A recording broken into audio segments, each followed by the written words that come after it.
What's up, everybody? It is Thursday night. It is the Line Movement Thursday Night Football Kickoff Show. Last week, we didn't have a Thursday night game. Tonight, we do, but we are going to stick with the format we did last week, which is running through every single game that may or may not happen this week. The caveat we always have to preface now in the COVID age. But I am here with my buddies Joe Holka, Matt LaMarca. How we doing, guys?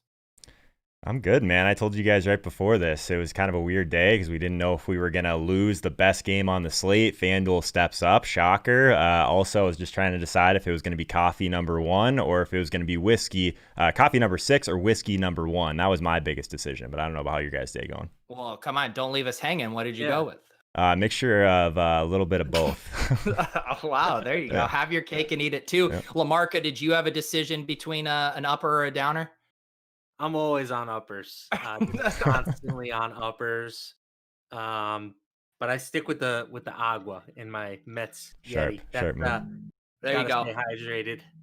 I'm trying to scale yeah. my drinking down. It's getting out of control, so I'm Well, water it seems tonight like you too. drink on every show, and you do about 70 shows a week. So Yeah, exactly. All right, let's get to it. We got lots of games to get through here. First one tonight, a couple of these veteran wide receivers back, Deshaun Jackson, Sterling Shepard. Obviously, the Eagles are missing a lot of their key players. No Miles Sanders, no Zach Ertz, no Dallas Goedert still.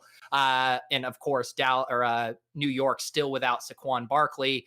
I'll go to you, LaMarca, betting angle here. I'm seeing 44.5 over under Philadelphia, 4.5 point home faves. Anything jump out to you? yeah, it looks like Philadelphia is the preferred target here for the sharp bettors. This number sort of ticked down early in the week. It got down to about 4.5, maybe even 4 at certain places. Now it's back up to 5. I'm showing a pretty solid discrepancy between the dollars wagered in this game and the betting tickets. So the pros definitely seem to like the Eagles. It makes sense when you consider how good Thursday night favorites have been in the past. Historically, Thursday night favorites 102, 77, and 4 against the spread. That's good for a cover rate of around 57%. That said, I should note 0-4 this season. So favorites haven't been great on Thursday to start the year, but I do think this might be a good spot to buy low on the Eagles. Joe, you going to make any bets here? Are you focusing on building your showdown lineups while we talk about the slate? That's what I do every week, man. It's like a tradition at this point. I make a lineup, it bricks. So yeah, maybe actually I won't do that tonight. I'll just focus in a little bit more on the hashtag content because we got Jordan in the chat, but I will be in the producer chair today. So I'll say this: this is a game that I'm actually kind of interested in the Eagles a little bit more than I probably have been the entire season. Easy to say that against the Giants, but I do think that there is enough firepower still on that defensive line for the Eagles to get to Danny Dimes. And to me, that is still the key to this game. Danny Dimes just brutal under pressure, just a 64% adjusted completion percentage while under pressure. This Giants offensive line, bottom 5 in the league, Eagles top 10 defensive line. So I think that's still what I'm going to be focusing on in this spot. I do think there's some reasons to, I guess, be bullish on the Eagles in this spot. Yeah, when I was doing my showdown lineups, the, fairly, I guess, predictable stuff, you're getting a lot of Carson Wentz, a lot of Daniel Jones, a lot of Boston Scott. The one guy that kind of jumped out to me is I'm getting a lot of Travis Fulgham still. LaMarca, you got any love for Fulgham tonight? I'm a little concerned just because of James Bradbury for the Giants. We don't really know what the Giants' plan is with him in this game. Like, is Travis Fulgham emerged enough that he earns a shadow date with James Bradbury? It seems unlikely, especially with Deshaun Jackson back in the lineup. Fulgham for sure is interesting to me. Like he's clearly a pretty productive player, and he's had a ton of opportunities the last 2 weeks. I just think this might be buying high on him. I think I would, on a points per dollar basis, I definitely prefer Deshaun Jackson at this Yeah. point in time. And one of the, DFS has gotten so sharp. Everyone's up on all the same news, but I do think one of the more undervalued or, undiscovered edges is not being scared to play these guys coming back from injury. People are just naturally hesitant to do it sight unseen, which to me makes both Deshaun Jackson and Sterling Shepard pretty interesting. Sterling Shepard is only 7,000. He's going to project pretty well if you assume he steps into the role he normally has. Joe, what do you think about these injured guys? Yeah, I think the biggest issue I have with it is that just like hamstring injuries, like soft tissue injuries in general for these guys that are supposed to be field stretchers, that makes me a little bit nervous. But Peter, you haven't even talked about like the best play on the slate yet. Our CEO brings this guy up to me 5 minutes before this show. He wants your take on Richard Rodgers. He's 5K on DraftKings. Like, he's not free. This guy was literally playing basketball with Levitan like 2 weeks ago, or I guess before COVID, but you know what I mean. What do you think about Richard Rodgers, man? He seems too expensive for me. Yeah, and this was what was interesting is I was looking at multiple different projections for him across the industry, and people like giant chasms in how people are projecting him, like a 4-point swing, which in showdown, like that is just massive. If we're talking 4 points here, so it's ultimately going to be how bullish your stat provider is here.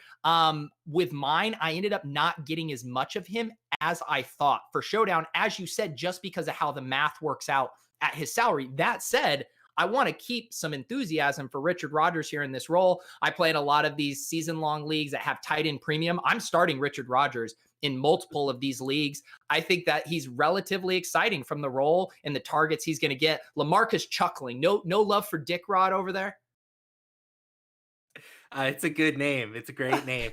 I think that he's probably going to be overowned tonight. The Giants have the reputation in the past of not being able to cover the tight ends, but they're actually done a pretty good job at that this year. They're 11th in DVOA versus the position, and tight ends have just not been scoring from a fantasy perspective against the Giants. So they have sustained some injuries at the linebacker position recently. Maybe that changes things, but I just think that now that this Eagles offense is getting a smidge healthier at the receiver position, maybe we don't need to lean on Dickie Raj for a big target share here.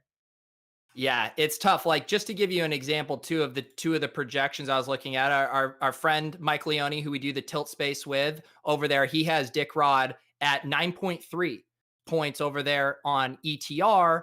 But then I was also looking at Awesemo's, and he has him down at, let's see here, I believe that is 5.19. So that's what I'm talking about that chasm in the projection there. So it's tough.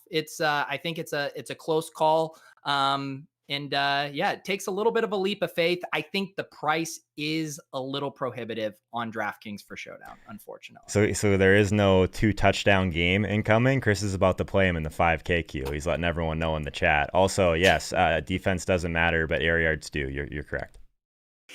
Are you captaining Dick Rod, Chris? That's my question. Okay. All right. Any other interesting things from this game? We haven't talked about the quarterbacks much. Wentz, Daniel Jones, they're projecting decently. Any thoughts on them, LaMarca? Play them. I mean, this is not a slate where there's like a ton of high priced options to consider. There's no like go-to wide receiver. The running backs should be good, but who knows? I think that you want both quarterbacks in, and I think that Wentz is probably the more obvious captain choice if you want to eat the chalk a little bit. And I'll say, just from my own biases of the guy I love, just from a pure profile standpoint, ceiling, Darius Slayton to me is always the guy that has the ability to just rip the top off the slate. He was a little banged up earlier this week. It seems like he's good to go now. Joe, any love for Darius Slayton? I always like Darius Slayton when he's going to be lower owned. Do you guys think that he's going to be not very popular in this spot? Like, I feel like there's a Danny Dimes blow up spot at low ownership like a couple times a year. We haven't really had it this year yet. So maybe this is the one. I don't know. This seems like I'd rather go after a Slayton play when I think that there's going to be at least a decent amount of time for him to get deep. I do expect this Philly defensive line to get to Dimes a little bit. But I don't know. I don't hate the Slayton play. What's his price right now? He's 9,200. It Hmm. looks like he's going to be owned in basically one out of every two lineups, about 10% in the captain spot. So he's not going to fly completely under the radar, but I would be more interested in him as a captain play just because you're going to be a little bit more unique. And we know that these wide receivers have the ceiling to be the optimal captain. All right. I think because we're going to try to hit on all the games this week, we're going to keep our conversation on Thursday Night Football a little more quick here. However, if any news pops up, we'll be sure to fill you guys in on that, and we can circle back at the very end right before the game starts. But let's move over now to this main slate here. We're going to start with Cleveland at Cincinnati. Surprisingly, this game has a 50.5 over under here. Cleveland 3.5 home faves. Baker Mayfield, whether he got pulled from the game, whether he got benched, he's working through a rib injury, played awful last week. LaMarca, what are you thinking about this one? Yeah, this is an interesting spot here. I think that Cleveland makes sense from just a pure line perspective. They were able to uh, pretty much dismantle this team on the ground the first time that they met. They had over 200 rushing yards. This number has dropped from 4 to 3, but I'm just worried about Baker at this point. Like, he clearly did not look like himself last week versus Pittsburgh, dealing with that injury. And even when Baker's at full strength, he really hasn't been all that impressive recently. So this game is a clear stay away for me. It does look like the Sharps have some interest in Cincinnati, but I think that for me, this is a pass. Yeah.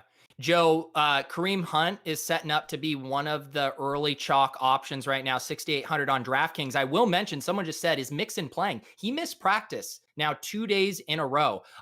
Just to know where my spidey senses are, started picking up Gio Bernard in a couple of leagues where he was available on waivers. I think this is a situation to monitor. Obviously, if he gets in a limited practice tomorrow and stuff, he could be fine. But it is something to monitor. What else are you looking at in this game, Joe? Yeah, the Kareem Hunt one's interesting. We can kind of throw out the Pittsburgh Steelers game last week. Only touched the ball 15 times in that one. I think there's some interesting options on the Cleveland side in particular. I think that Jarvis Landry, I'm always interested. You mentioned like going to after guys that are injured. I don't think Jarvis Landry is 100% right now, but he's 4,600 on DraftKings. So he just seems too cheap relative to his volume and his role. So I think if you are going to end up on the Brown side and get a little bit different than Kareem Hunt, I think Jarvis Landry would be the one I'm interested in. On the other side, I still think that being early on T. Higgins is someone that I still want to have that connection with if I am running out any Joe Burrow teams. Burrow seems very cheap relative to like how much he can give us on the ground as well. Like, is he 5,500? That would be like one of I think my top plays in this game from a DFS perspective. But it's an interesting one overall. It sounds like you're on Kareem Hunt, though. I'm going to have to look at that one again. He wasn't one of my favorite plays. Yeah, well, I agree with you that you kind of have to throw out kind of how that went. I mean, they just basically sat him in the fourth in the blowout and played Dontrell Hilliard, in all those pass catching snaps. One other interesting thing here, I'm with you on T. Higgins. Like, he's been great, but one thing is AJ Green did lead the team in air yards last week, 138. I've been beating the drum that he's more dusted than relevant, but this game kind of proves me wrong. Anything here with the Bengals wide receivers that jumps out to you, Matt? I prefer Higgins. I mean, Yeah. Green did have a good game. 11 targets, like you said, he led the team in air yards. But the thing about air yards is they're only good if you catch them occasionally. And it seems like Confirmed. Green hasn't done that all season. Like, early in the year, it was like this guy has a 40% market share of the Bengals air yards, but he's just not catching anything deep. So I think Higgins is the better player. And I agree with Joe that this could be a sneaky game to target with Joe Burrow. And then if you run it back with, a Kareem Hunt or a pass catcher on the Brown side, I think that that's an interesting way to approach it. Are you guys nervous at Yeah. all about it being second game in the division? I mean, historically, at least, we see those tend to be a little bit lower scoring. I guess that would be one of the things that I would have some concerns with.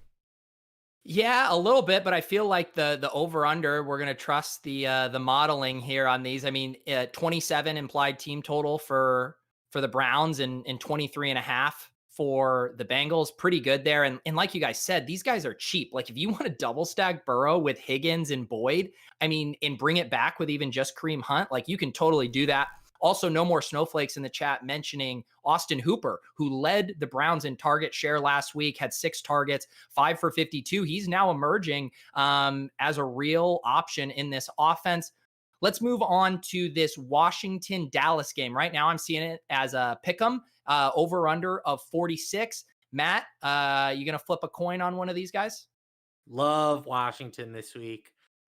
Typically when a line moves like this and it moved from Dallas -3 to pick 'em, like typically that's a sign that I want to be on the other team. I would want to be on Dallas, just because it seems like a big overreaction. But this line cannot block Washington this week. They're down literally like every offensive lineman, even the guy who was replacing Tyron Smith at left tackle is now out. Like they called me and asked if I could play some left guard for them this week. I said I was busy. But I just don't see how they block Washington. So Dallas hasn't stopped anybody all year. I don't understand why that would change all of a sudden. I think Washington does enough offensively that they win this game. So I'm in on Washington, and it appears the Sharps agree. Joe, I had a tweet yesterday where I'm sitting here and I'm looking at Terry McLaurin. He hasn't had this explosion game, and now every single possible thing is lining up for him. He gets Dallas, who just gives it up to everybody. He's coming off of a 12-target game. He's number 1 in the air yards by low model. Pat Thorman says this is a pace-up game. Mike Clay says he has an easy wide receiver cornerback matchup. He is going to be owned in DFS, but every single peripheral metric I like to look at is screaming that Terry McLaurin's going to go off this week. You love teeing me up for Terry McLaurin, man, and I appreciate that because this one makes a move, definitely. At 5,800, 0.7 weighted opportunity rating, 29% of the football team's targets last week, 58% of the team's air yards. He's just way too cheap. Like, he might be one of the best wide receiver plays on the entire slate, in my opinion. So totally on board with McLaurin. I think that he's one of those guys that landed in the buy low model this week. If you've been paying attention to that for Josh Hermsmeyer, it's something that we look at quite a bit. So I love that. I'm on board with what LaMarca said as well. The Washington football team defense at 2,500. That just seems way too cheap also. Slight home favorite against Andy Dalton. We know he's a quarterback that historically struggles a ton under pressure. Washington, 3rd highest adjusted sack rate this year. 47.2% completion rate for Dalton last year while under pressure. Honestly, like, this just seems like a spot where those are my 2 favorite plays. Maybe Michael Gallup on the other side. Do you guys have any preference on the Dallas side of the ball in this one? To me, what we saw was basically just a very watered down version of what they did with Dak, but like similar target distribution, right? Where CeeDee Lamb and Amari Cooper got the majority of the targets over the middle. Dalton Schultz worked in, and then Michael Gallup gets his couple of shots down the field. He dropped that brutal interception or touchdown right there.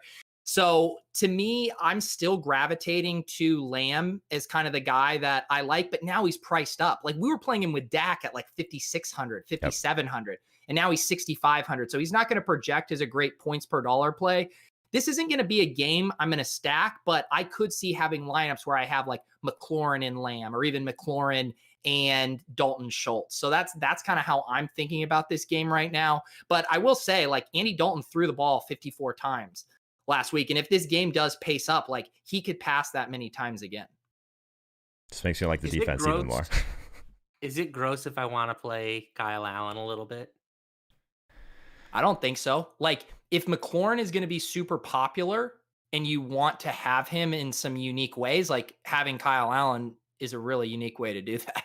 One of the ways that we've been trying to do things in kind of our lineups for the tilt space too is just like have like a skinny stack, a very cheap skinny stack, but then just like kind of game stack some of these really like expensive options. So if you did want to attack that Arizona and Seattle game, if we get that one on the main slate, I guess remains to be seen. Maybe I'm wrong. I don't know. Do we know for sure if that's happening on DK yet?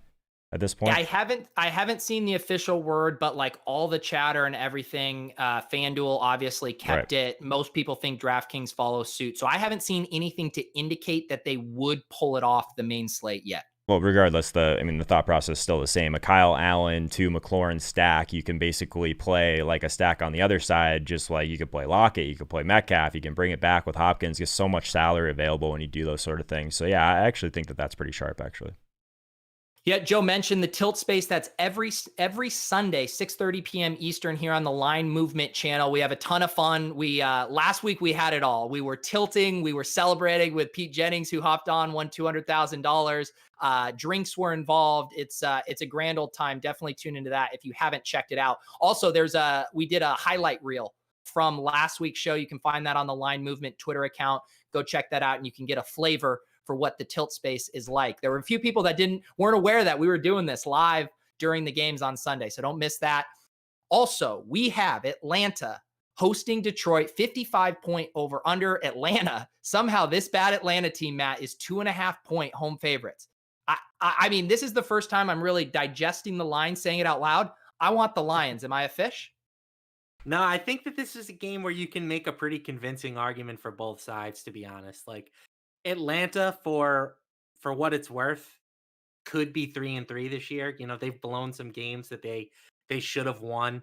But you can make the same argument for Detroit, right? You know, Detroit is a team that can't really close either. The betting numbers on this game are basically split right down the middle.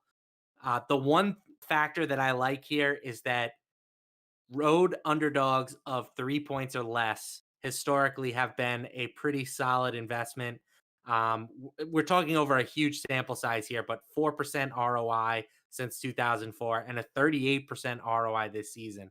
And we kind of talked this out on our Tuesday show, but I think what that's saying is that when you have two teams that on paper like this are pretty even, home field typically becomes overvalued. So, you know, like this line is saying that the Falcons and the Lions are basically the same team, but you're giving the Falcons 2.5 points for home field. So that pushes me towards the Lions, but I think you can make a good case for either team here. Joe, I'm pretty excited about this game for DFS. Like, I'm looking at early ownership projections here, and I don't see anything getting out of hand. You know, Julio and Ridley slightly over 10%. I'm sure some of these guys will end up getting some steam, but just based on where they're priced, you know, everyone was so excited to play Kenny Golladay last week at 6,200. Now he pops up to 6,700. Ownership seems in check here. Marvin Jones missed practice on Wednesday. I actually haven't seen if he played today. What are you liking in this game? Limited. He did. He was limited. All right. Limited. LaMarca grinding harder than me on these news, man. Tough scene. Pete, I was gonna let you do your victory lap, your swift victory lap, man. Apparently, this is the very show where I told you to enjoy your 13 DK points, and I just completely flopped on that one. So go ahead before I tell you about this game. Let us know what you called last week, I guess. Yeah, I'm the only one that's allowed to tout a play, not play it, and then still victory lap it. Correct. That's the needle I'm allowed to thread. Are you kidding me? That is the entire DFS industry. But I'm shameless about it. I'm shameless about it. Yeah, at least Pete's playing volume. He's not touting Swift for like an $8 GPP lineup, and that's all of his action for the week. Like, I respect it. Yeah. I respect it. I mean, the thing that's kind of crazy is he had obviously his best game of the season, and he still had a very low snap percentage. He played 38% of the snaps. And obviously, like, you can see the talent. He's the most talented, explosive player in that backfield. But Matt Patricia is stubborn as hell. And we're probably going to fall in the trap of just wishing that his role is going to expand. And I'm pretty doubtful that that's actually going to happen. I will say, though, he was getting 28% target per route run, which means when he is out there, they are looking to get him the ball, which I think is encouraging. LaMarca, any DFS plays standing out for you here? I mean, both the quarterbacks look interesting to me, and I think Kenny Golladay, even at 6,700, is underpriced. Yeah, the one thing that I'm monitoring here, which is why I was so in tune to the practice report, is Desmond Trufant for the Lions. Not that Trufant is like a great cornerback by any stretch of the imagination, but the Lions secondary is just kind of looking banged up right now. He was a DNP at practice Wednesday and Thursday. If he's out, they already have one of their top corners out. I think that in Atlanta, onslaught just makes a lot of sense. You know, like Julio and Calvin Ridley are both priced pretty reasonably, in my opinion, considering how good those guys are and just how shaky this Detroit secondary can be. So it's an expensive game stack. If you want to pair those two guys and then run it back with Golladay, that's a lot of salary right there. But man, it appears to have a lot of merit in my eyes. I think one of the biggest things in this game before we move on is that, like, last week, yeah, everyone is on the Detroit passing game, but we were like at least somewhat confident. We talked about it on a lot of shows between the two of us, Pete, is that like if Jacksonville gives no fight on the other end, we've seen time and time again Minshew really struggle against man coverage. Like, they're not going to have to keep up. This is a totally different situation. I think the Falcons will be able to keep up with them, and they'll keep throwing for Detroit. So I'm in on that. It's definitely a pass funnel situation for the Detroit offense. So I think if you were on Stafford last week, there's really no reason you shouldn't be back on them this week. Yeah, I also love when there's kind of a cheeky punt play that I can throw into a stack. And if Marvin Jones is a little banged up, he doesn't seem to kind of have the juice he has previously. Danny Amendola is sitting here at 3,300. I love getting those cheap guys into my double stacks. If you want to do a little Galladay, Amendola, bring it back with Ridley or Julio, I think you could be cooking with some grease there. All right, let's move on to this next game here. We have the Jets, who are hosting the Bills. The Bills are still 12-point favorites. We still expect some points in this game, though not a ton. 45-point over under. LaMarca, where the sharps betting this? They're taking the Jets, and it's not surprising. This team has been so bad that the lines are bound to get out of whack on them. And, theoretically, the Bills laying 12.5 points on the road is pretty outrageous when you think about it. But I just can't do it. Like, the sharps have no fear.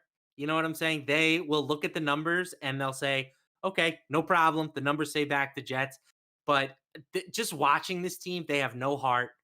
They're just so devoid of talent. I really think that 0-16 is in play for this team this year. And I would not be hesitant. Like, I would need to be getting like 17 points to legitimately consider the Jets this week. So the sharps like them. I just can't do it. Well, I want to say I had a message in my Discord from Joe Holka that said this line could be 19 and he would still want to play the Bills. So do you want to defend this outrageous take here of not being price sensitive whatsoever? For the record, LaMarca is the one that, like, he was so, like, literally bullish on being on the other side of the Jets until further notice that, like, I kind of am with him on this. Like, this line can't get big enough at this point for me. They're 0-6 against the spread, one of only two teams in the league this year. I just think that LaMarca literally said on Tuesday, this is the worst football team he's ever seen, ever, literally ever. So I don't know. I think that there's a couple cheaper options if you really just want to play, I guess, the game script on this one. On the other side, maybe you go to someone like Perriman, who's back to like his full-time role. Maybe Jeff Smith, who's someone that's popping in the buy low model also. I don't know. It just seems like a spot that, like, why would you go after any Bills? Because you would think they're going to be so far ahead in this game that one doesn't really make a ton of sense either. So this is like a full stay away for me in DFS. I think that if you wanted to bet it, I still have a really hard time betting the Jets in any sort of thing with American dollars, Canadian dollars, pesos, whatever it is. I don't want any part of it. DK crowns, none of it. Yeah. I mean, I might put a little Bitcoin on Josh Allen to Stephon Diggs. I mean, Stephon Diggs, everyone this week, and granted now we have some injury situations, but everyone's like, we got Michael Thomas, we got DeAndre Hopkins, we got Devontae Adams all on this slate. And I'm like, guys, Stephon Diggs is there. Like, Stephon Diggs is one of those guys. I know people are maybe a little slow to realizing it, and he's underpriced to me still at 7,000. It looks like he's going to catch some ownership, but he would be the guy that I'd be willing to play in this game. One other interesting note is it does seem like the Jets are going to get that rookie Mims, Denzel Mims back, which is interesting. He was a similar type prospect to Chase Claypool. I'm not saying he's going to be Chase Claypool. That's not who his quarterback is. But from an athletic profile standpoint, this dude, he can make some plays. So that's vaguely interesting. LaMarca, anything else here for fantasy that you're interested in? I wish Josh Allen was cheaper because this seems like a spot where he should smash, and you don't have to worry about the game script concerns so much with the quarterback. Like, if they put up 30 plus against the Jets, Allen's going to have a huge part of that, be it, rushing touchdowns, passing touchdowns, etc. And you don't need to stack him like crazy because of his running upside. You could even theoretically play him naked. So 7,700 though, when you look at some of the other prices at the position, it's just a little bit too much. I love Josh Allen this week. I just think he's too expensive. Pete, one more thing before you move on. I didn't mean to cut you off, but 32nd in the league at defending the deep ball. So maybe it is a Stephon Diggs spot. That's sharp, man. Thank you. Well, I see my analysis was every week's a Stephon Diggs spot, and so that just makes me like it There you go. even more. If Also, there's a category that they rank all 32 teams in, the Jets are probably 32nd in it. it's No, but I'm pretty saying fair. Buffalo is 32nd in defending the deep ball, so that's why it's a Stephon Diggs week. Yeah. Oh, Oh yeah, okay. yeah, I get what you're saying. The Jets are right up there too, both of them actually. So it could literally be either side. Is there a deep threat for the Jets anymore? I guess like your No, boy Robbie They don't Anderson have isn't a there anymore. quarterback So who can throw it deep. There you No, That no. doesn't matter. Let's be fair here. Perriman had 21% of the targets, 37% of the air yards, ran a route on 92% of dropbacks. Like he was their deep threat there. Mhm. But You're right. I'm not going to blame you for not getting excited about him. Yeah. I did want to just pass on this update, Joe. We did get from DraftKings how they're handling this. Not only will Seattle, Arizona remain on the main slate, they are adding Tampa Bay and Las Vegas to Wow. the afternoon slate and the main slate. So Wow, extend the tilt space. Yeah, do we have to move the tilt space space to back, or are we midnight. just going like a 5-hour tilt this week? What are we doing? Because well, obviously we have to have this night game sweat. I think we got to stay tuned. We got to huddle up with the producers, but my gut reaction is we need to move the tilt space. Yeah. Damn. All right. We will keep you guys all posted. You can follow Joe and I in Line Movement on Twitter, and we'll give the updates on what's going to happen to that with a programming angle, but that's going to be very fun regardless. All right, let's move to this next game. New Orleans is hosting Carolina here, 7.5 point home favorites, 51.5 over under. The kind of surprise news and notes was, hey, we're going to get Michael Thomas back. Slant Boy's coming back. And yet now he's popping up on the injury report with multiple stuff. And there's now concern about whether he's going to play. What do you like from a betting angle here, LaMarca?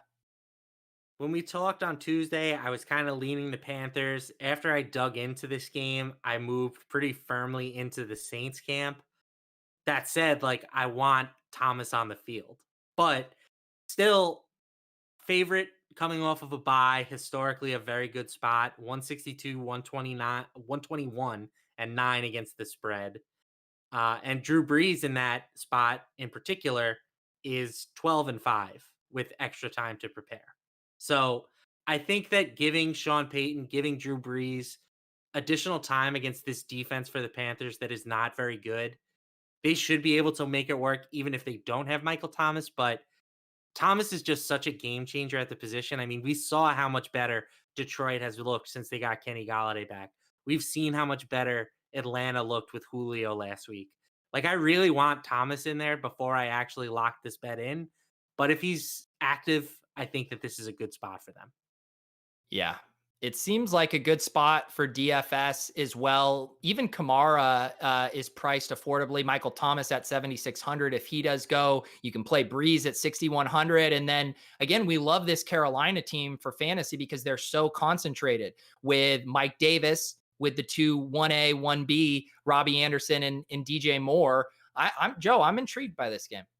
Yeah, I was actually kind of hoping that Michael Thomas would play, because then that might limit the ownership on Kamara, because I think it's a really great spot for him overall. And I was hoping that we might get him at lower ownership, but it looks like he's trending the other direction, probably right in correlation with Michael Thomas looking like he might be out. So yeah, I think that this game is all, I mean, we're always going to be interested in Carolina because there's very key weapons that we can go to, and they seem to always be a little bit underpriced as well. So one thing that I was kind of looking at, I very rarely play Teddy Bridgewater, but I think that if you were going to play him, the argument is that he's actually been really good under pressure this year, 75% adjusted completion rate. We know the Saints will bring some heat. Top third or so defensive line. Panthers offensive line is a little bit below average, but I think even if they do get to Teddy, he's done a really good job of kind of checking things down. I guess my question for you, Pete, what do you think about Mike Davis after he flops last week? His price is still really solid. I don't think anything's changed with the role, right? So I think it's still a decent spot to go back to the well there too. For sure. His role is so good. I mean, Curtis Samuel didn't play last week. I mean, it's Trenton Cannon is the backup running back there. I mean, he is, Levitan's been joking, 90% CMC, 99% CMC. That's what you're getting. And now it's in a dome game where we think there's going to be a lot of points. I love it. And another guy I love is DJ Moore, man, 5,600. He's kind of similar to the Terry McLaurin play, but maybe less ownership and a better quarterback situation. He's now coming off an 11 target game, 36% of the targets. And what was really encouraging is his ADOT was lower. My buddy, Pat Carrain, who does this stat chasing show, 10.8 ADOT, which means they're using him now closer to the line of scrimmage, which is going to help his targets. And I think is actually the more ideal configuration for how to use him and Robbie Anderson. Any final words on this game, LaMarca? The New Orleans matchup is interesting for Davis because they're good against the run. They're fourth in rushing defense DVOA, but they're 23rd in defending running backs out of the backfield in the pass game. So we know Davis can get involved in there. I do think that makes a lot of sense as like a bounce back spot for him. And I love this game in general. Excellent. All right, we got two more games here in the 1 p.m. time. This next one, massive over-under here, 57. We got Green Bay at home, or sorry, on the road in Houston, but they're still 3.5-point favorites. LaMarca, where's the money coming? Yeah, the money is coming in on the under. Oh no, I'm sorry, on the over, which is Wow. why this has jumped up from 55.5 to 57. And the money is coming in on the Packers. The Packers are getting 97% of the spread dollars so far. So basically all the big bets are just hammering Green Bay. And it makes sense. Green Bay is a good team. Houston has looked better since getting rid of Bill O'Brien, but they're still not in the same class as Green Bay. The one thing that I will say, and I looked this up for the Tuesday show, I do think it's interesting. Over unders of 55 points or more. The under has historically gone. I lost my trend all of a sudden. It's 2-8 this year or the over is 2-8 on totals of at least 55 points. So these games that we expect to be, like super upper echelon, high scoring games, they tend to disappoint, even if it's just slightly. Like from a fantasy perspective, if this game hits 54, are you sad? Probably not. But asking two teams to combine for at least 57 points is a lot. So I'm a little bit surprised the Sharps are pounding it up given that trend, but they seem to like the offense here. Another thing, I feel like the Texans, at least whenever I look at ownership, they are kind of continually overlooked. That's great. Last week it happened, you could play the Watson, Fuller, Cooks double stack or Fells at low ownership. And these guys are throwing so much. They're playing from behind in all of these games. And now we're having that set up again. Like I'm looking at these ownership here. No one's playing Fuller at 6,800. I get that it's a little pricey, but you got Cooks at 5,200. Akins hasn't been practicing. You might get Fells again here. So he's at 4,100. Joe, I don't know, man. I love this Texans side again. I love this game overall. I think that like what we saw last week, everyone was on the Packers. I think this is a week that we could be going to a ton of weapons on that side. But I think from a contrarian tournament perspective, I'm super interested in Deshaun Watson. One of the things that I guess was intrigued by is we think of the Packers defense, of this defense that like brings a ton of pressure, but actually this year they've generated the league's lowest pressure rate. So I kind of looked into a little bit of Watson because very rarely does he have like a clean pocket back there because of how poor their offensive line is. But when he does, Watson's accuracy actually jumps from a 60% completion rate to an 85% completion rate in a clean pocket. That is insane. So if there's actually time for a guy like Will Fuller to get down the field, a guy like Brandon Cooks, who's been very good, I guess everyone's going to tell me that I can't play Will Fuller against Jair Alexander, which just makes me want to play Will Fuller even more in this spot. I still think that Brandon Cooks is underpriced, especially on FanDuel. He's 5,900. Marquez Valdez-Scantling on the other side. If you don't want to go to Adams, there's a ton here, guys. I love Aaron Jones again. This is a game that I think you can definitely stack up on both sides. Yeah, the early ownership I'm seeing on Aaron Jones is pretty pricey at 21%. I would think coming off of this game, he might be a little lower owned, but maybe everyone's just too sharp now. Do you have a favorite play on the Green Bay side, LaMarca?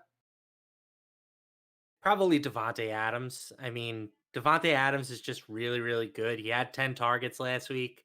I know that he was a little bit disappointing, but that Tampa Bay defense is no joke. They're number one in defensive DVOA, and they're top 3 against the pass. So he should have no problem torching this Houston secondary. And to Joe's point, I don't think that we're looking at a shadow situation with Jair Alexander. Like he plays pretty much exclusively on one side of the field. So Houston moves Will Fuller, Brandon Cooks. They interchange those guys. both guys will see Alexander at certain points, and both guys will see Josh Jackson at points. And Josh Jackson is absolutely toast. So whenever they are matched up in that particular matchup at cornerback, like I expect these two guys to just eat. Yeah. All right. We got Tennessee hosting Pittsburgh. The Titans couldn't be any more on fire here. The big dog going nuclear last week. They're 1-point favorites, 50.5 over under. I'm actually curious where the money's coming in here. It's on the Titans. The Steelers actually opened up as 1.5-point favorites, and it has moved to Tennessee being a 1-point favorite.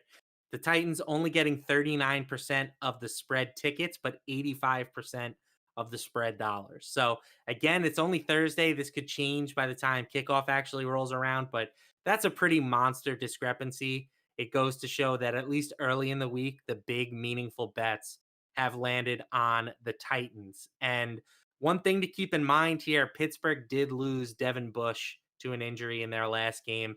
They have been the number one run defense in the league, according to DVOA. With him out of the lineup, I'm not sure how much they slip, but if they slip at all, you certainly don't want to do it against the Titans. You know what I'm saying? Like losing a little bit of your run defense equity is not that big of a deal in the long run. But against Derrick Henry, it seems like it could matter. So Yeah. I think the Titans are the other side here.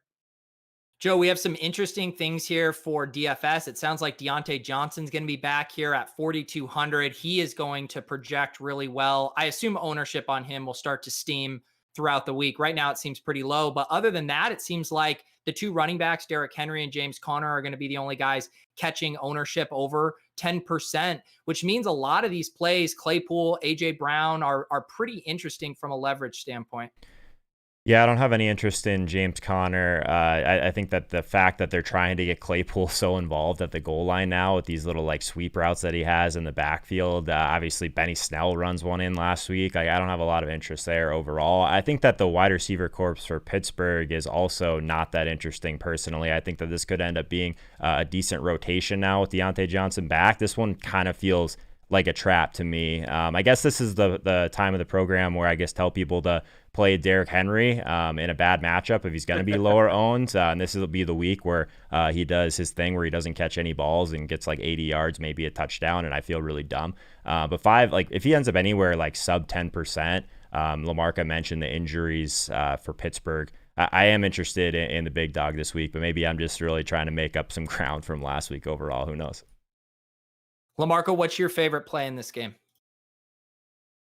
Yeah, probably Chase Claypool. I just think that he's really good, man. Yeah, I'm buying him, and I think that I'm hoping at least that Mike Tomlin is smart enough to just keep the guy on the field at this point. Like, if he really loses a bunch of snaps to James Washington, to me that's just really bad coaching. So I think that 5,700 is probably cheap from him. He should garner, reduced ownership now that Deontay Johnson's back. The only, again, another caveat to throw out is that Adoree Jackson practiced for the first time all year with the Titans this week. So him being back, maybe their defense goes from bad to just average, but I still don't think it's a matchup that like I'm particularly scared of. All right, we're into the 4 p.m. games here. New England is hosting San Francisco. They're 2-point home favorites. The totals do not like this game. 43.5 over under. Joe, I'm still scarred from playing Cam Newton last week, even though he did pretty much get there in the end. But man, that was a tough sweat. LaMarca, does anyone, any sharps like a side here? Nothing standing out.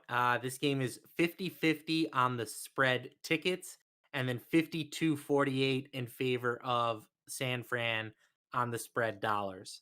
That said, I like New England. I think that this is like almost a mirror situation of what we had last week with San Francisco, right? Like, team coming off of a bad game, and now we've seen a huge line move in their favor. The advanced line on this game was Patriots -5.5. Now it's Patriots -1.5. So we're talking 4 points of spread value compared to last week. And I get that San Francisco was probably being undervalued by the advanced spread. And and you had to adjust a little bit following that game versus the Rams. But to me, this is an awesome opportunity to buy low on the Patriots. I could throw a million stats about how good Bill Belichick is off of a loss, but just trust me, they're very good in that situation.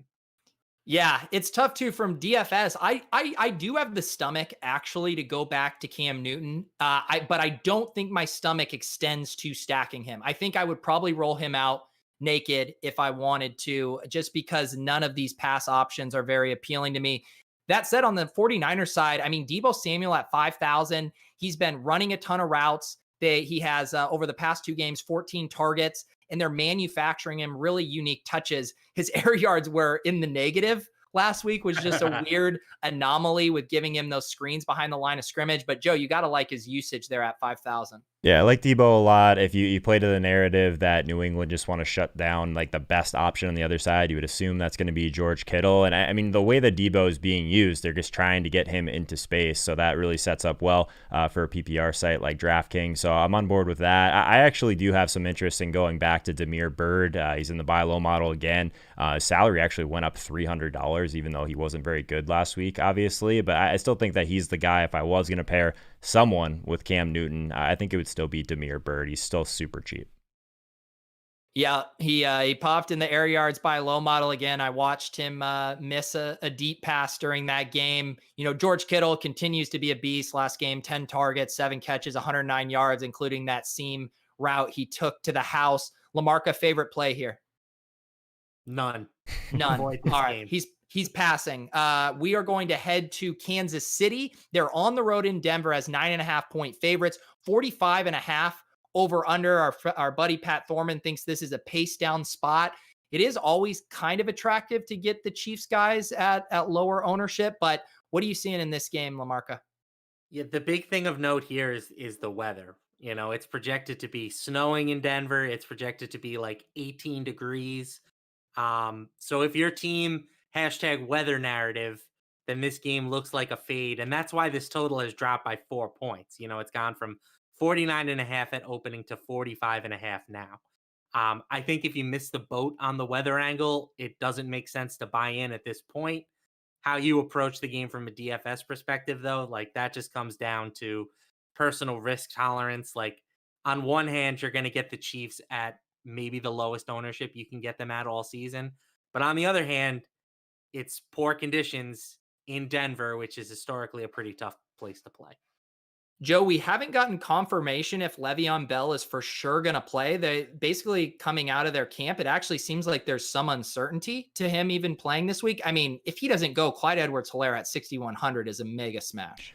Yeah, he's a great play. I mean, you're still kind of waiting for that breakout spot. That's why I was so unfortunate to see Le'Veon go there, just for at least from a fantasy perspective. So yeah, that would be a spot that I would be super interested in. This game makes me a little bit nervous. You mentioned the pace. I do think that there's some guys that just feel a little bit overpriced in this spot overall. I think that if I was going to go to anyone on the Denver side, to me, it's Tim Patrick. Matt Harmon came on my show earlier this week and talked about how he's potentially, I guess, the Cortland Sutton that we always wanted for Detroit, but he's just so much cheaper. So 37%, 46% of the team air yards over the last 2 weeks. I think that Patrick is still just too cheap overall. Jerry Jeudy is just going to do his thing in the slot, probably the more talented player, but I don't want to be, I guess, too much later on the Tim Patrick party. So I am interested in that side of it. Yeah, I wish he was a little cheaper. Yeah. But yeah, he's coming off a back-to-back 100-yard games. You mentioned all the air yards. He's set up nicely. He just looks like Cortland Sutton in this offense. I mean, he's just taken over that role, and Cortland Sutton smashed in that role when he was healthy. One other interesting thing here, Melvin Gordon missed with the illness. He also has that potential suspension hovering over him, but it sounds like he's probably going to play this week. So I don't know if we can touch either him or Phillip Lindsay. LaMarca, what's your favorite play in this game? CEH. It's just been kind of proven that if weather has an impact on the passing game, like it actually boosts the running backs. So, I have visions of Shady McCoy running through the snow while he was playing with the Eagles. Maybe we get something similar from CEH if the conditions are as bad as expected. All right, we got the Chargers coming off of their bye. They're 8-point home favorites here. Jacksonville traveling here to LA, 49-point over under. Some interesting practice reports here with Justin Jackson and Keenan being a little limited. LaMarca, what are you seeing here for the betting? 8 points seems like a lot to me. Yeah, this is an interesting game. It's pretty much split down the middle at this point. The Jaguars have a slight edge in terms of betting tickets. The Chargers have a slight edge in terms of betting dollars. Um, if I'm picking this side, I did take the Chargers in my picks this week.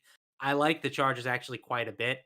I think the Jacksonville kind of threw us off the scent a little bit in week 1 with how they upset the Colts as big underdogs, but since then they have kind of just been like garbage.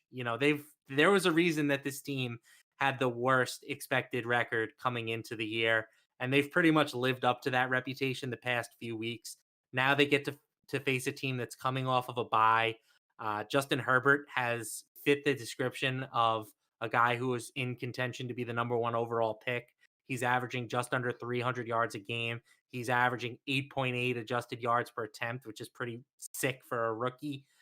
And now he gets to face a pass defense that is dead last in DVOA. If we want to find a category that the Jets are not the worst in, it's actually the Jaguars are the worst pass defense right now.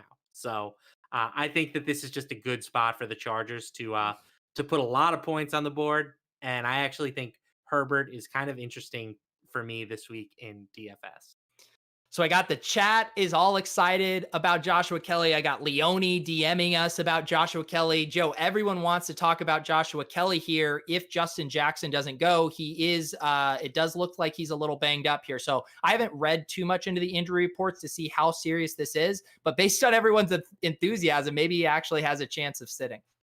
Is this the play that I just like get upset about every week that you guys try and get me to play? I don't know. Like, I guess this will be one we'll have to visit on Sunday morning, I think, depending on, like you said, what happens with that injury. I do have a lot of interest in the Chargers passing game. I'm with LaMarca there. I was kind of hoping that Keenan Allen wouldn't play in this game. Looks like he's going to. That kind of dings, I think, a little bit of Mike Williams and his volume. But one thing that you got to say about Herbert, he's not scared to just chuck it up. Mike Williams still one of the better contested catch wide receivers in the league, so I love that. LaMarca mentioned how poor Jacksonville is against the pass. They're also very poor at defending tight end, so I think Henry's back in play. So I'm interested in the Chargers side of things. If there was one bring back, I guess, for Jacksonville, do you guys have any preference there? I think I was just going to bring him up. I mean, DJ Chark at 5,500, like his route or role the past week, like it was shaky in the beginning, and now he's a true alpha. He led the team in routes per dropback, led him in targets, 201 air yards over the past 2 games, 23 targets. Like everything's lining up for a big game. Man, I love DJ Chark at 5,500. Yeah, I agree. I don't know how you can pass on 14 targets last week for 5,500. Especially if we mentioned DJ Moore earlier, Terry McLaurin, similar guys in this range. Man, there are a lot of nice guys here. So I like all 3 of those that I just mentioned. I'm going to be watching ownership there and probably just playing 1 or 2 of the lower owned guys there. So lots to work with here. Any other favorite plays? We didn't mention Justin or James Robinson as well. Not a bad matchup for him. He's always kind of priced in a dead zone. He's going to be a guy that's really hard to play all year, I feel like, because he's never going to have like that crazy role that some of these other guys are going to have. And then if like the team total is just going to continue to be this low, it's hard to get excited about his touchdown expectations. But yeah, I think he's just okay. He's always going to be like that lower owned guy that sees some volume, but just doesn't have a huge ceiling.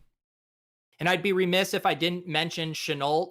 It's actually weird. It was this thing where he didn't have a good game. He only caught 3 of 7 targets for 10 yards. As Joe knows, he was in one of our bigger lineups. That said, he had a season high in snaps. He ran a route on 74% of the dropback. So to me, I don't think we can bank on an explosion game anytime soon, but he still, from a usage perspective, is trending in the right direction. So bigger days are ahead for Shenault. I think we just need to be a little more patient.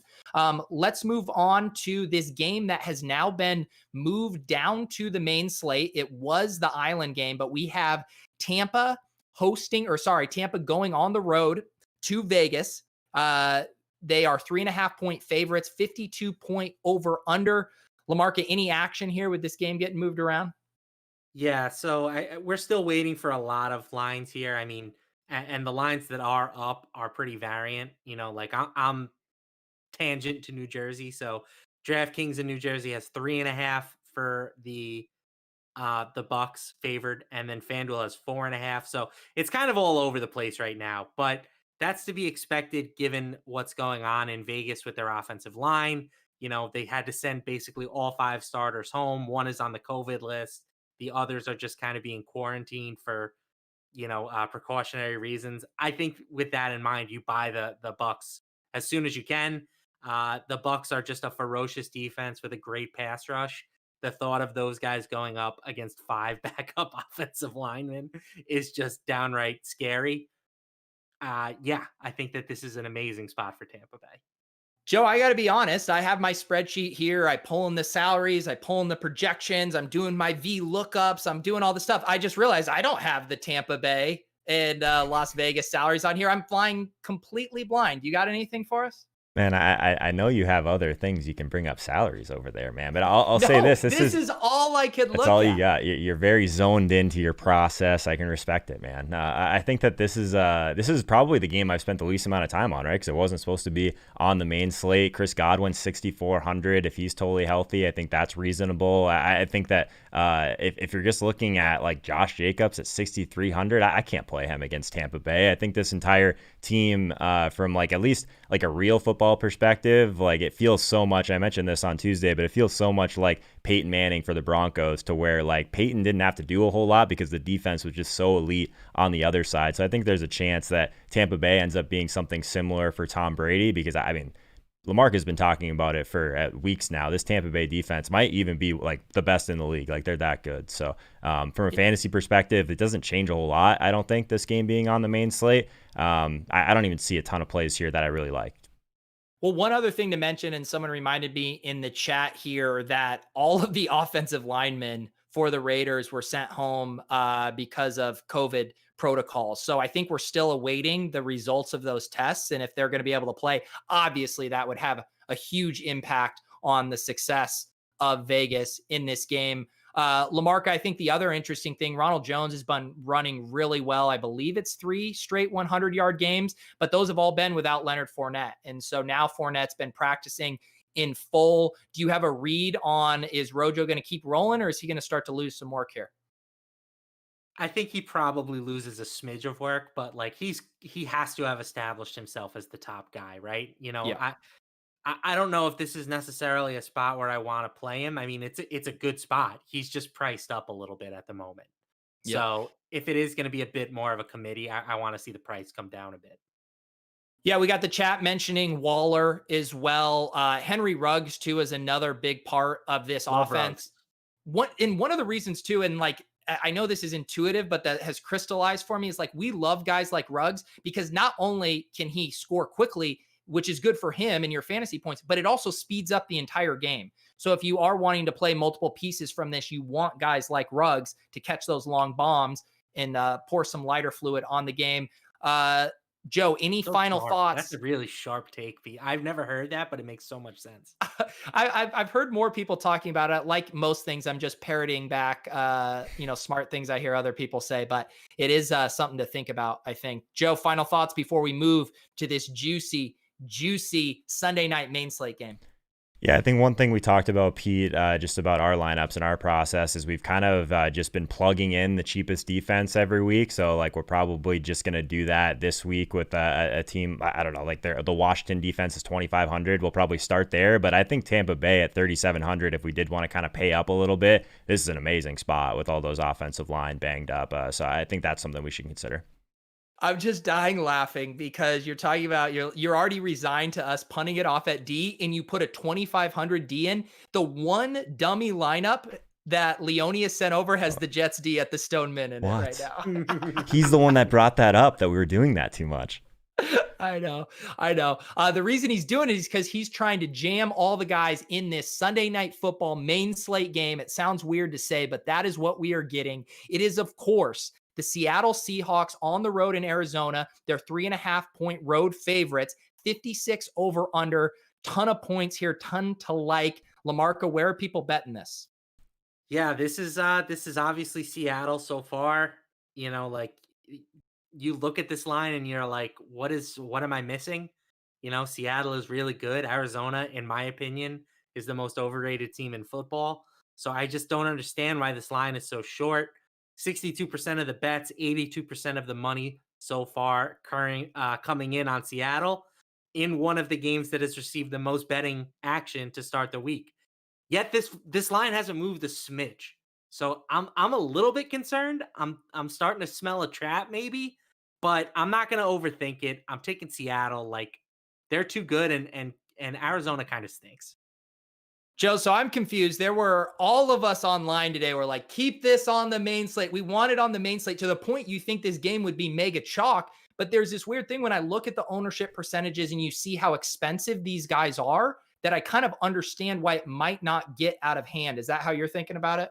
Yeah, that's kind of why we talked about the Kyle Allen little mini stack, because it was so cheap. Like, in order to play this game and fully stack up the weapons, like, you've got to get either really weird at running back, or you've got to find a cheaper stack to kind of pair with a little bit of a mini correlation in this game. I think that if people are just gonna like get uncomfortable building these game stacks, it's even more interesting because it's pretty clearly the best play on the slate. One of the things that I looked into a ton was just some man coverage versus zone coverage splits for Kyler Murray. 6.1 yards per attempt against man, 8.2 yards per attempt against zone in his career. Only the Panthers have played more zone coverage than the Seahawks this season, almost 80% of the time. That's from our friends over at Sports Info Solutions. So I love Kyler Murray. He's very expensive. If you did want to go to Russell Wilson, he's kind of in the other end of the spectrum because the Cardinals play a ton of zone overall, and that's always something that I would prefer. They play a ton of man overall, so I would prefer Wilson if you're looking for kind of a rushing ceiling in this one, but I do think Kyler is still in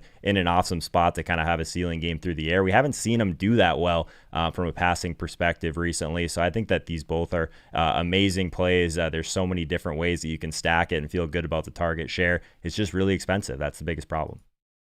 I really hope that Kenyon Drake becomes the chalk piece in this game, because then it sets up perfectly for my own biases, which is that Kenyon Drake still is losing so many high value touches to Chase Edmonds. And I don't think if the Cardinals are down that Kenyon Drake is going to be the guy in there getting the majority of the looks. And yeah, he had that long run. He looked good. He punched in another touchdown. I get it, but LaMarca, I'm praying. Let's make Kenyon Drake chalk. Can we make Kenyon Drake chalk? Yeah, I think he probably deserves to be chalk. I mean, he's $100 cheaper than Chase Edmonds. How is that possible? That is honestly wild. I guess it's because the salaries came out before, right? Right. That game. But yeah, like, he's the starting running back. He's dominating the carries. I get that they are sort of designing some pass plays for Edmonds, but Edmonds had 5 carries last week, and like 3 of them came in the fourth quarter when that game was kind of out of hand. Like, Kenyon Drake is fine at his current price. There are some game script concerns, like you said. If this turns into a shootout, maybe he does lose some playing time. But if you are fading the passing options in this game, then Drake becomes a really interesting piece, in my opinion. All right, I like no more snowflakes idea. Keep touting him. That's my DeAndre Swift bit for this week, is disingenuously touting Kenyon Drake. Great play.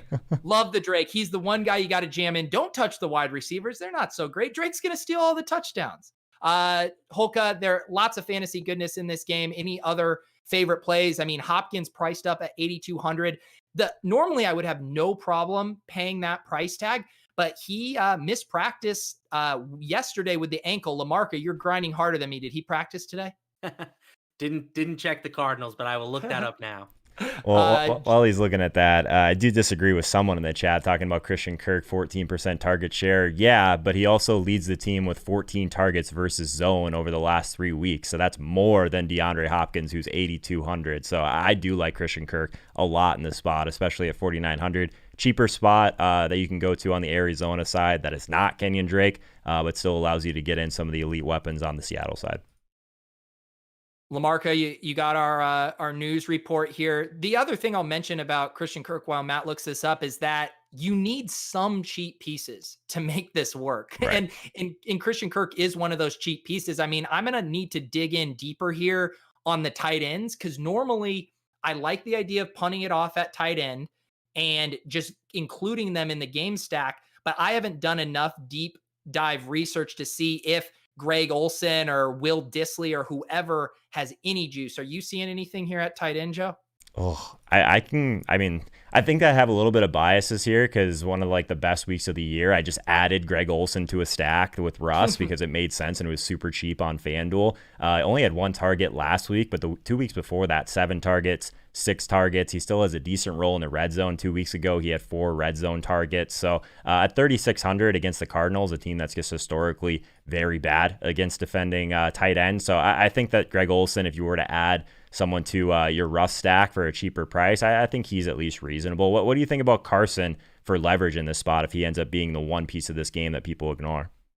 Yeah, I like it a lot. And especially if you are wanting to attack it with Kyler double stack and you just want to play it as if Carson gets all those touchdowns and Seattle is playing with a nice game script. I kind of like intuitively how that correlation kind of plays out. So yeah, or like you said, I think you could just do some one-off correlations if you're like, hey, maybe this game doesn't do what everyone wants it to do, and I play Chris Carson and Christian Kirk. Like, I think that's kind of something you could do. LaMarca's laughing I'm over gonna there. do what everybody thinks I'm gonna do, man.